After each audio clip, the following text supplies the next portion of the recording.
So, hello everyone. Ayan po, nang dumating na kami sa hotel sa Japan. Sa My Stays Hotel po yan. Ayun po yung room. Dalawa naman po yung kama niya. Maganda naman.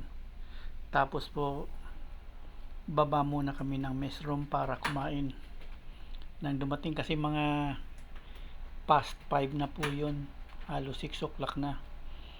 Galing ng airport. So, medyo pagod din. So, pumunta muna kami ng mess room para kumain. Buffet naman po sila, tapos marami pong food. Japanese food, meron din po European food, Asian food, Chinese food. Pero syempre pipili natin yung Japanese food. Yan.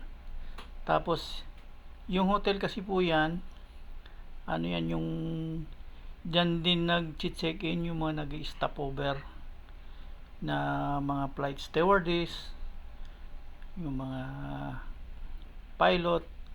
Magkatatabi po yan ng mga iba-ibang hotel na malaki po. So nakakain na kami, ikot din po muna kami sa sa gym. Ayan, yung gym ng hotel ang maganda po, saka may kaluwagan din naman po yon. So nag-ikot-ikot, pumunta rin po kami ng pool. Yung kasamahan ko naligo sila, so meron din naligo dyan. Pagkatapos, ayan po yung likuran ng hotel, back view. Naka 6th floor po kami, so medyo mataas pa. Ayan po yung front view ng hotel. So marami pong salamat sa panonood nyo ng video ni Biyahe ni Maestro.